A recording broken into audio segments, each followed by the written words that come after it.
बिस्मिल्लाहिर्रहमानिर्रहीम। Second year chemistry में chapter 12 में आज अहम टॉपिक है रिएक्टिविटी ऑफ कार्बोनिल ग्रुप। ये जो कार्बोनिल ग्रुप है उसका फार्मूला है कि सी डबल बॉन्ड ओ, इसके साथ यानी कार्बन के साथ इधर भी कोई ग्रुप है इधर भी कोई ग्रुप है। जो कार्बन और ऑक्सीजन है इसके दरमियान में डबल बॉन्ड है। कार्बन और ऑक्सीजन में क्या है, डबल बॉन्ड। और ये जो कार्बन ऑक्सीजन है, ऑक्सीजन की जो बल्कि मनफियत वैल्यू है, इलेक्ट्रोनेगेटिविटी वैल्यू, वो ज़्यादा है, कार्बन की कम है। तो जिसकी इलेक्ट्रोनेगेटिविटी वैल्यू ज़्यादा होगी उसके ऊपर पार्शियल नेगेटिव चार्ज आता है। ऑक्सीजन के ऊपर कौन सा चार्ज आएगा, पार्शियल नेगेटिव। कार्बन के ऊपर कौन सा चार्ज आएगा, पार्शियल पॉजिटिव चार्ज आएगा। यानी कार्बन ऑक्सीजन के दरमियान में जो कार्बन है उसके ऊपर पार्शियल पॉजिटिव, जो ऑक्सीजन है उसके ऊपर पार्शियल नेगेटिव चार्ज आएगा। अभी ये जो कार्बन है, कार्बन के साथ 3 ग्रुप जुड़े हुए हैं। इधर भी कोई ग्रुप होगा, इधर भी कोई ग्रुप होगा, इधर ऑक्सीजन जुड़ा हुआ है। These are planar. तो ये क्या होते हैं, प्लेनर होते हैं। अब ये जो कार्बन है, कार्बन क्या sp2 हाइब्रिडाइज्ड है। कार्बन ऑक्सीजन के दरमियान में जो डबल बॉन्ड है, अब ये कार्बन क्या है, sp2 हाइब्रिडाइज्ड है। तो ये कार्बोनिल ग्रुप किस फॉर्म के अंदर होते हैं, sp2 हाइब्रिडाइजेशन फॉर्म के अंदर होते हैं। They are present as the planar molecule. तो ये क्या होते हैं, प्लेनर होते हैं। तो पहली खासियत क्या है, in the carbonyl group carbon is sp2 hybridised. दूसरा नेक्स्ट है, oxygen is the more electronegative than carbon, so oxygen acquire partial negative charge and the carbon acquire partial positive charge. अब कार्बन ऑक्सीजन में जो oxygen है उसकी electronegativity value ज़्यादा है तो उसके ऊपर पार्शियल नेगेटिव चार्ज आएगा। कार्बन की इलेक्ट्रोनेगेटिविटी वैल्यू कम है तो उसके ऊपर क्या आएगा, पार्शियल पॉजिटिव चार्ज आएगा। Nucleophile attack on the electrophilic carbon and the electrophile attack on the oxygen of the carbonyl group. अगर किसी न्यूक्लियोफाइल ने अटैक करना है तो किसके ऊपर करेगा, इलेक्ट्रोफिलिक कार्बन के ऊपर।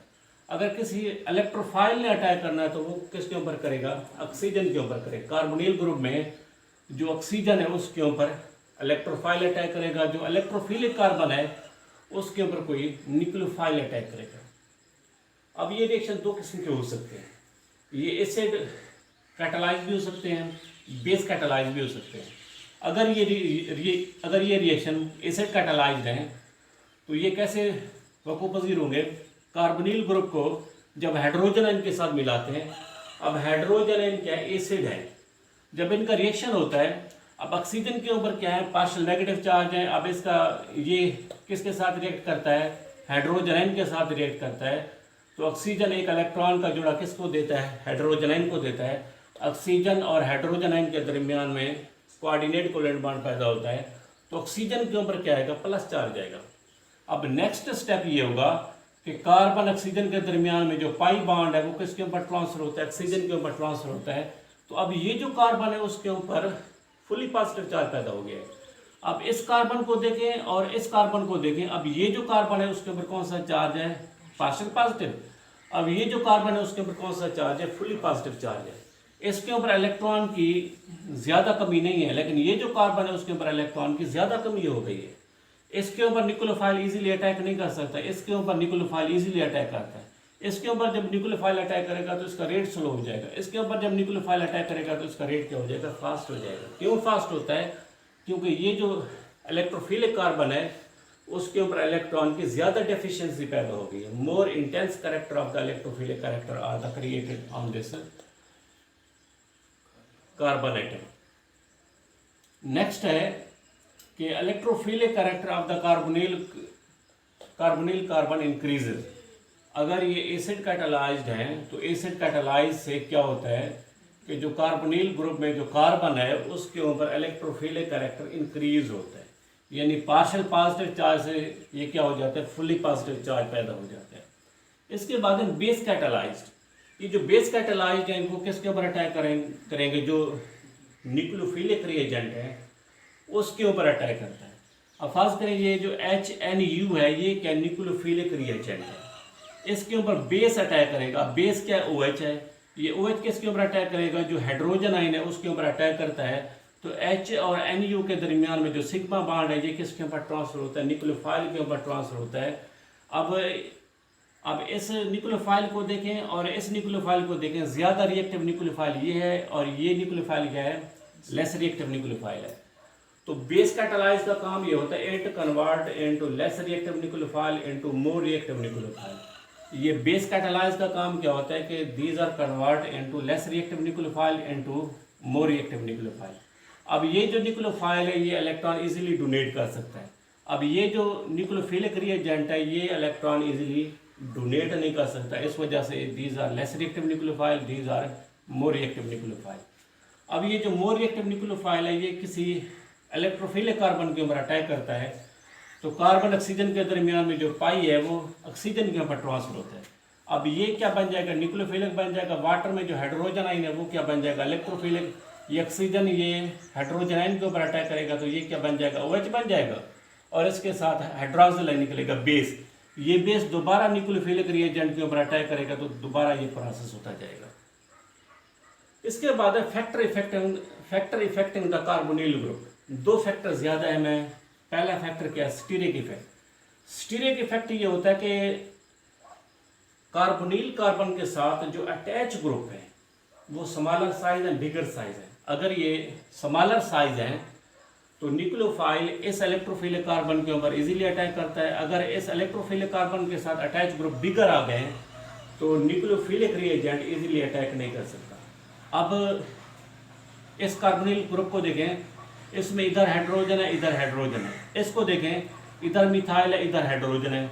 अब इसके अंदर स्टीरिक एंड्रेस कम है, इसके अंदर स्टीरिक एंड्रेस क्या है, ज़्यादा है। इसके ऊपर न्यूक्लियोफाइल इजीली अटैक कर सकता है, इसके ऊपर न्यूक्लियोफाइल इजीली अटैक नहीं कर सकता। इसको देखिए और इसको देखें, इसमें स्टीरिक एंड्रेस ज़्यादा है, इसमें स्टीरिक एंड्रेस क्या है, कम है। इसकी रिएक्टिविटी ज़्यादा होगी, इसकी रिएक्टिविटी कम। इसको देखें और इसको देखें, इसमें स्टीरिक एंड्रेस कम है, इसमें क्या हो गया, ज़्यादा हो गया। इसकी रिएक्टिविटी ज़्यादा है, इसकी रिएक्टिविटी कम।